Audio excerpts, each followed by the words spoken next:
Hello বন্ধুরা, নমস্কার। আজ লক্ষ্মীর কিচেনে আবারও মিক্স ভাজি করব। তা ভাজাটা আমার কাটা হয়ে গেছে, ধোয়া হয়ে গেছে। পেঁয়াজ কুচিয়ে নিয়েছি, লঙ্কাও নিয়ে নিয়েছি। কড়াই গরম হয়ে গেছে, তেল দিয়ে দেব। শুকনো লঙ্কা ফোড়নে দিয়ে দেব, 5 ফোড়ন দিয়ে দিচ্ছি। পেঁয়াজ কুচি দিয়ে দেব, একটু নেড়ে চেড়ে সবজিটা দিয়ে দেব।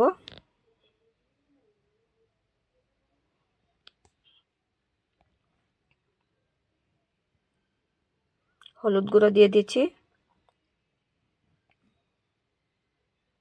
জিরা গুঁড়া দিয়ে দিয়েছি, লঙ্কার গুঁড়াও দিয়ে দিয়েছি, ধনার গুঁড়া দিয়ে দিয়েছি।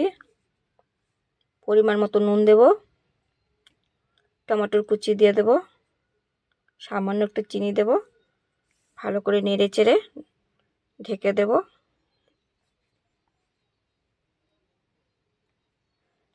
সবজিটা হয়ে গেছে, ভাজাটা এখন নামিয়ে নিচ্ছি। এদিকে মাছের সবজিও দেখাবো, বানাবো। সব রেডি করা হয়ে গেছে মাছের জিনিস। এখন ভাজাটা নামিয়ে নিয়েছি, দেখুন কত সুন্দর লাগছে। মাছের জন্য রেডি। আলু ধোয়া হয়ে গেছে, মাছও ধোয়া হয়ে গেছে। মশলা রেডি করে নিচ্ছি, হলুদ লবণ দিয়ে মাখিয়ে নেব।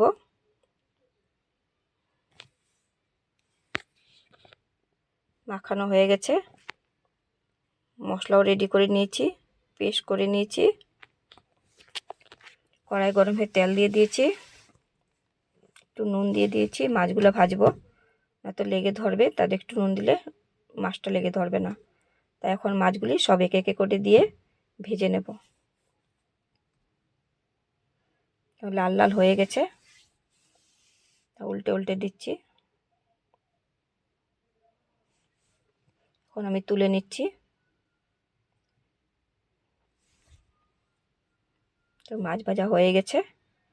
এখন সেই তেলে আমি জিরা ফোড়ন দিয়েছি, শুকনো লঙ্কা তেজপাতা দিয়ে দিয়েছি। একটু নেড়ে নেব, আলুটা দিয়ে দেব।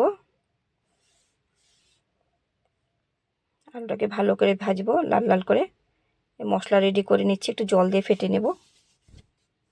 শুকনো কড়াইতে দিলে পুড়ে যাবে, তাই জল দিয়ে ফেটে নিতে হয়। দিয়ে দিচ্ছি মশলাটা রেডি করে নিয়েছিলাম যে, এখন পেস্ট করাটাও দিয়ে দিয়েছি। পরিমাণ মতো নুন দিয়ে দেব,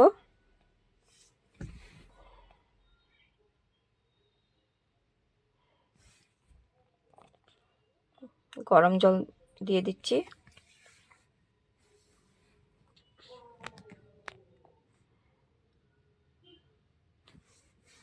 একটু ফুটে উঠলে মাছটা দিয়ে দেবো। তখন হয়ে গেছে, মাছটা দিয়ে দিচ্ছি।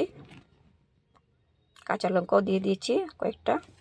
সবজিটা হয়ে গেছে, এখন আমি তুলে নিচ্ছি গামলাতে। দেখুন কত সুন্দর লাগছে। ভালো লাগলে লাইক অ্যান্ড সাবস্ক্রাইব কমেন্ট করবেন। দেখুন ভাজা ডাল সব রেডি হয়েছে। দেখুন দুপুরের খাবার জন্য কেটে রেডি করে নিয়েছি। কেমন হয়েছে আপনারা কমেন্ট করবেন।